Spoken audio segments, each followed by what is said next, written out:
Kalonzo Musyoka atajaribu kunasa tikiti ya NASA. Akiwa hakupata, atashirikiana na wenzake kuwanasa Uhuru na Ruto. Wiper can never be on the side of history. Wiper will always be on the right side of history. I know for a fact what happened here. And I know for a fact I do not desire anymore. Not for the Kamba vote, but for the Wiper leadership.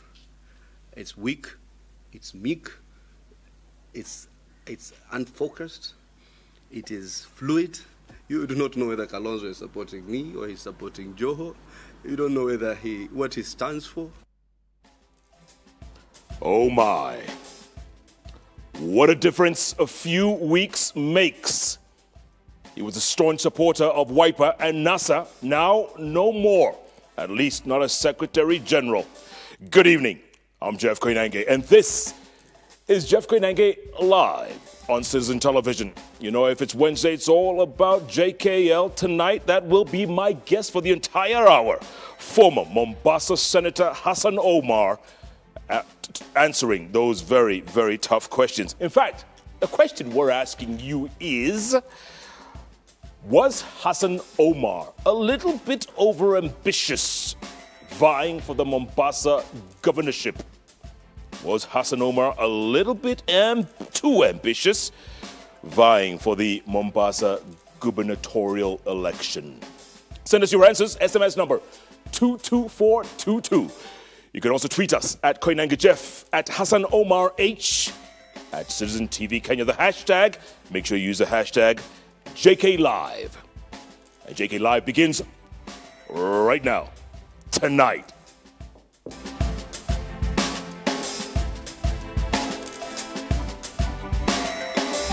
That there will be no elections if our concerns are not addressed.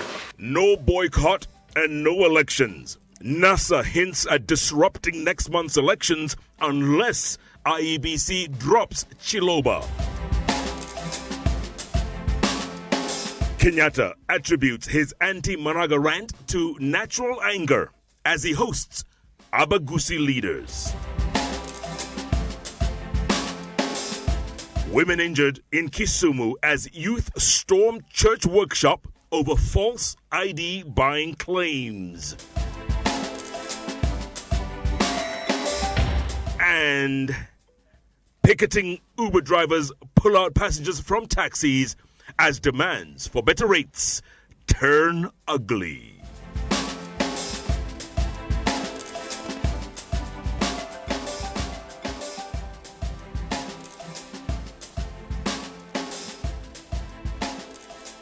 All right, welcome to the broadcast. Our sign language interpreter is George Wembo. Now, the National Super Alliance insists the repeat presidential poll will not be held unless its demands on election reforms are met. The NASA leaders say they will institute private criminal proceedings against several IEBC managers they want removed from office, among other demands. Francis Kashuri reports on the conditions that now puts the poll into further uncertainty. 33 days before the electorate head back to the ballot in the repeat presidential contest, as ordered by the Supreme Court, a cloud of uncertainty hangs over the poll, with the National Super Alliance top brass issuing an ultimatum. That there will be no elections on the 17th of October 2017 if our concerns are not addressed. And it is not just keeping off the ballot, but ensuring the presidential rematch does not take place if a list of 9 demands is not comprehensively addressed by IEBC. Remember, there's a difference between an election boycott and having no elections. We are not talking of an election boycott.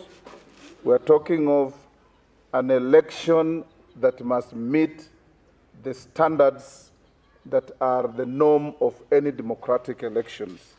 NASA is demanding a new set of Forms 34B for transmission of election results from the constituencies to the National Tallying Center that must be duly signed by returning officers in the presence of agents, observers and the media.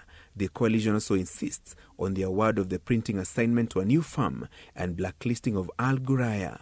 NASA also demands that international and local election monitors sign off the election declaration forms and a new set of returning officers appointed from a pool of nominees proposed by political parties. On results transmission, NASA demands that only scanned copies should be sent to the constituency and national tallying centers. The coalition is also pushing for independent experts to manage the entire IEBC elections ICT framework with stakeholder involvement at all levels. So in a nutshell, we are saying no accountability, no elections. We will and we shall not participate in any election where it turns out to be a ritual and you end up with computer-generated leaders. There are also 11 top IEBC officials that NASA insists must be kicked out and prosecuted for allegedly mismanaging the August presidential contest. We have instructed our legal team, led by Senior Counsel James Orengo, to study these cases carefully and institute private criminal prosecutions against the perpetrators of these crimes. The hardline stance on the repeat presidential polls came even as the coalition battled allegations of a fallout among the principals. There are some very desperate individuals in the social media who have nothing to do but to try and persuade fake news. Ignore the fake news. NASA does not deal in fake news. NASA deals in reality. Francis Gashuri, JKL. All right, thank you, Francis. And as NASA was issuing its demands, President Uhuru Kenyatta and his deputy William Ruto asked Raila Odinga to drop the conditions and face them in the election. The leaders made the remarks after meeting Gusii land leaders at State House Nakuru, where they sought to justify their criticism of Chief Justice David Maraga. And as Jackie Maribe reports, the duo said their criticism of the CJ should not be misconstrued to mean they had a problem with the Abagusi community. The Jubilee Brigade was yet again in Nakuru County, the second time since the Supreme Court verdict nullified President Kenyatta's election victory and sent them back on campaign mode. And in a brief stopover at Free Area Lanette, they would be quick to respond to NASA's threats that there would be no election if their demands on staff changes at IEBC are not met. Na ujue ya kwamba hawa watu hawako tayari kwa uchaguzi. Sasa wakati uchaguzi umetangazwa, sisi zote tumeambiwa tarehe 17 mwezi ujao, tumeambiwa tujipange. Sisi wana Jubilee tumeanza kujipanga ndio tuwe tayari kwa uchaguzi. Wenzetu kule Nairobi kwa press conference yao ati sasa wanatuambia ati mpaka masharti yao itimizwe. Sasa nataka niwaulize, hii uchaguzi ni juu ya mtu mmoja? President Kenyatta is coughing at the statements, saying the election was not about one single individual, but rather the will of the people. Sisi tunataka waamuzi wa wananchi. Kwa sababu wananchi ndio wanapiga kura. Sio IEBC, sio nani, ni wananchi. Nyinyi ndio mnapiga kura. Simuliamua ni Uhuru Kenyatta. Si ule Mungu alitusaidia tukapita Uhuru tarehe 8 mwezi wa 8 bado yuko. Si atatupatia ushindi tena tarehe 17 mwezi wa 10.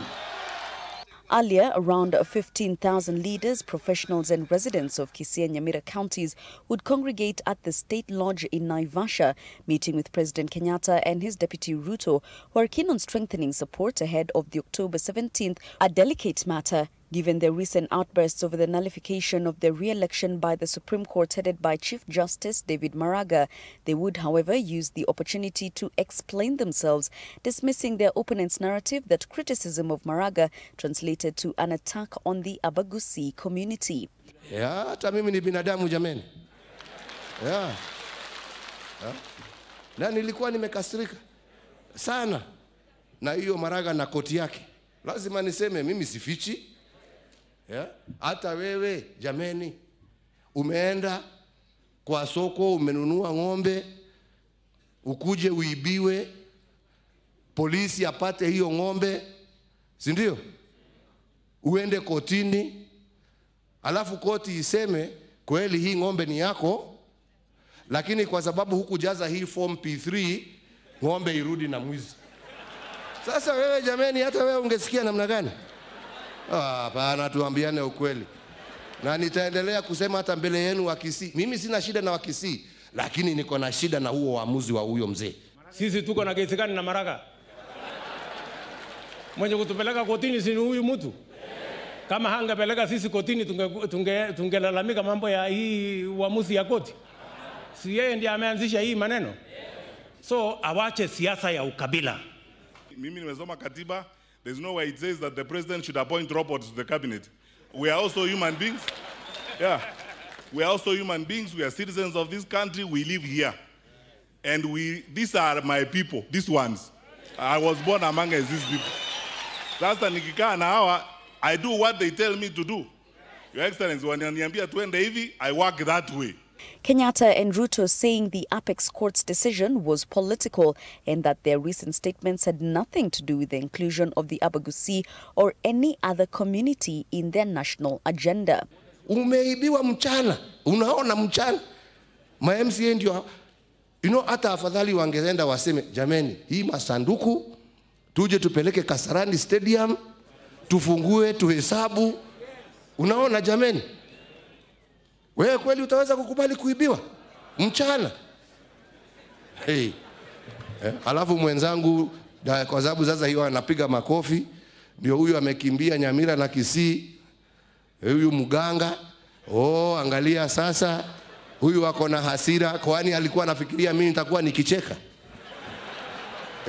Kuna watu ambao siasa yao inaendeshwa kwa msingi hiyo ya chuki. Wewe usipigie huyu kwa sababu ni Mkalenjin. Usipigie ule kwa sababu ni Mkikuyu. Usipigie ule, hana sera ya kuuza. Tukitoka hapa, kila mtu atafute watu 600 ya convince. Kila mtu atafute watu 600 tu. Waende kuwekea kura kwa rais on 17th. And Kenya itashituka. They would instead bash their opponents for playing the ethnic card for political gain. In Kisii County, President Kenyatta garnered out of the 405,000 registered voters, 43% of the vote against Odinga's 52%. And in Nyamira County, of 205,000 registered voters, President Kenyatta led by 52% against Odinga's 46%. And now, for the 17th October polls, it is President Kenyatta's plea to the Kisii and Nyamira electorate to walk with them in this journey and up their numbers in their vote basket. Jackie Citizen TV in Nakuru County. All right, thank you, Jackie. But even as rival coalitions bickered over the Electoral Commission's ability to deliver credible elections, it was business as usual at Anniversary Towers, with IEBC busy with election plans. Sam Gituku reports. With just 33 days to deliver presidential election as directed by the Supreme Court, the IEBC commissioners were holed up in yet another planning meeting today to lay plans for the election. The commission reportedly did not find time to discuss rising calls. Why do you profile Gulie, who is the chair of ICT, and you leave the chair in charge of operations in IEBC, the person in charge of returning officers, the person in charge of logistics in IEBC, one Roslyn Akombe? This even as a section of civil society groups held demonstrations to the Director of Public Prosecution's office and to the IEBC headquarters, demanding ouster of Chief Executive Officer Ezra Chiloba.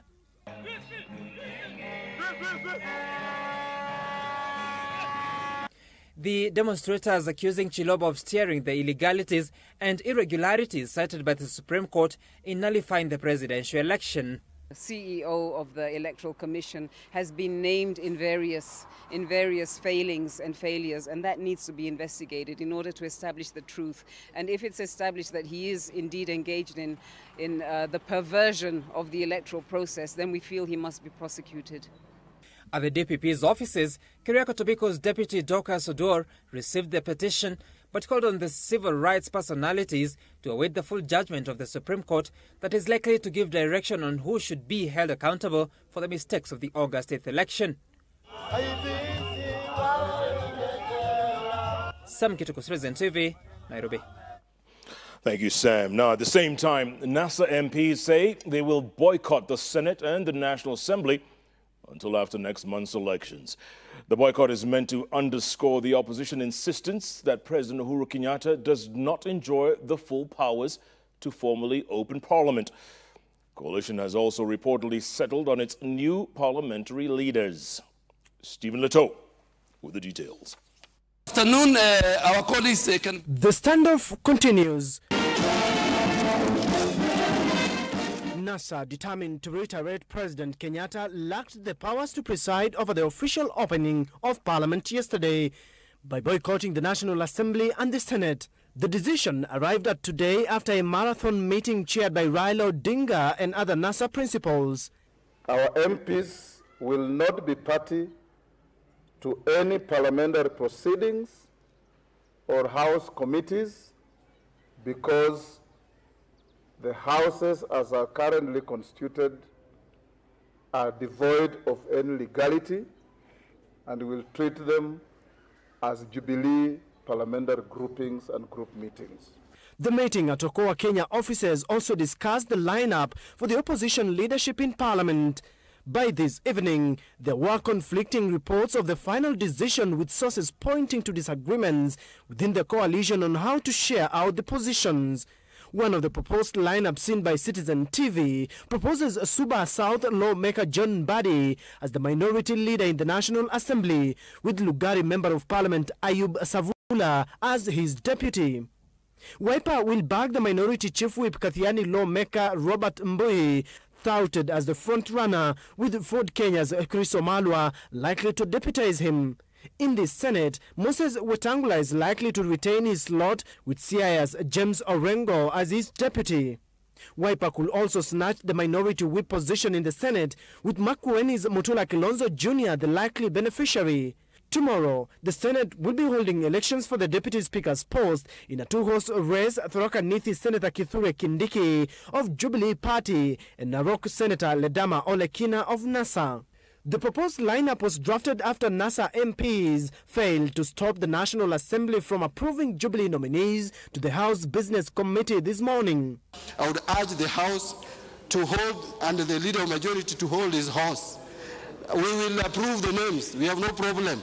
But let us do it procedurally when the minority shall have agreed on the names to be in the House Business Committee. Knowing very well, Mr. Speaker, the issue of quorum comes only after the entire committee is constituted, Mr. Speaker. The minority party or coalition party has 3 members. The quorum is 5. So if they don't bring their names, the House Business Committee will sit. From now, we are going to sit and decide. The committee cannot start transacting any business until it is properly constituted. Jubilee nominated Kipipiri MP Amos Kimunya, Turkana Woman Rep Joyce Emanikor, Kitutu Masaba MP Shadrach Mose, and Meru Woman Rep, who is an independent MP, Kawira Mwangaza. It looks like the dust is not settled yet in Parliament, with a clash looming pitting the majority and the minority sides, with the NASA MPs vowing not to participate in any parliamentary committee sitting, and in fact, they say they will not form any. But the Jubilee side says it will proceed since they have a clear majority. Stephen Leto, Citizen TV, Nairobi. All right, thank you, Stephen. Now, in other news, an inter-religious meeting of women in Kisumu was violently disrupted by goons alleging a scheme to buy off identity cards to disadvantage Raila Odinga in next month's election.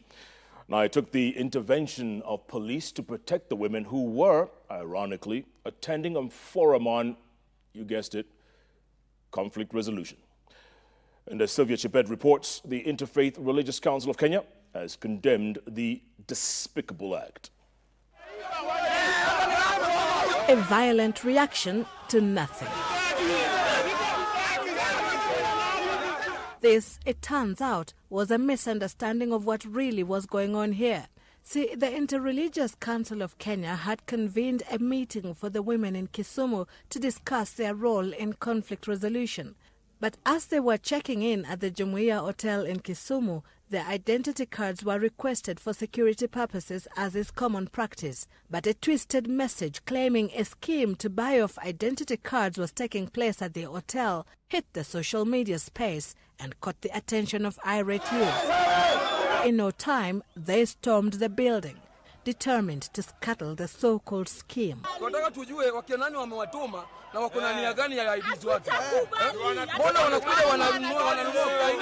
Vijana walitoka hapa nje. Wakaja wakasema mtoke.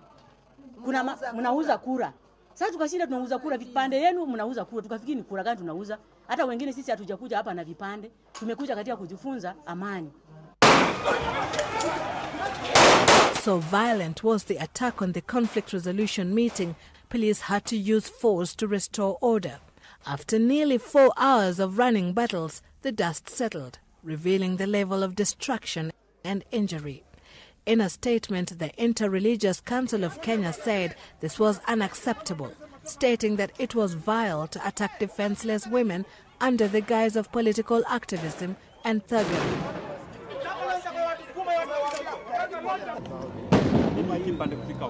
The council explains that last week it held a similar meeting for the men, but experienced no disruption.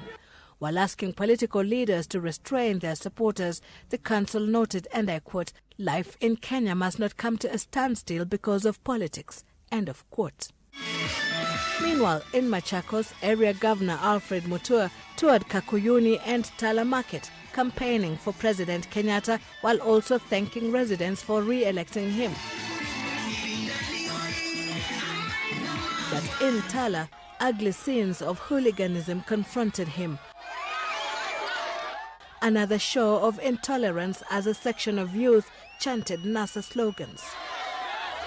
Such intolerance, the issue that the National Cohesion and Integration Commission has been fighting to end, especially with the heightened political temperatures occasioned by the repeat presidential election coming up in 33 days.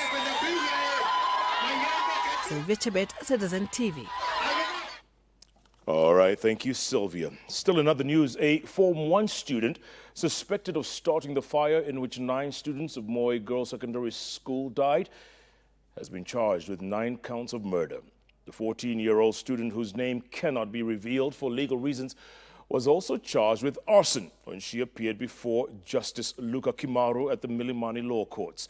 She denied the charges and was granted 200,000 shillings bail. The case will be mentioned on Friday, when the judge will confirm whether the parents of the accused have complied with strict bail conditions issued by the court. The school community will tomorrow hold a requiem mass for the student as their families prepare for burial.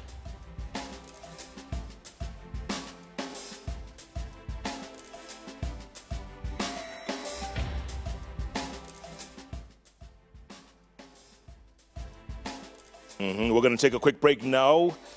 Come back, give you a quick recap of business news and then sports, and then sit down with our guests. But the question we're asking you all evening is, was Hassan Omar a little overambitious vying for Mombasa governorship?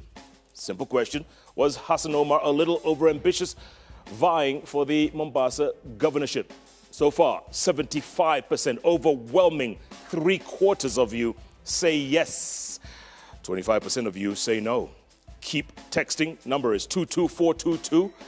You can also tweet us at Koinange Jeff, at Hassan Omar H, at Citizen TV Kenya. The hashtag is JKLive. And here he is, the man who never wears a tie. Jeff, how you doing, bro? How you doing? Good to see you. Good to see you too. You okay? Very well. Salam alaikum. Wa alaikum salam. So listen, you're not mic'd yet. I don't know mic on you yet. Absolutely. Okay, I was gonna ask you a question, but I'll ask you in a bit once you're mic'd. Okay. Thank you. Good to see you. Jeff Koinange Live takes a break. We'll be back with the former senator Ask him, was he mad when he stood up against the Sultan? He'll answer that in a moment. Back in a moment.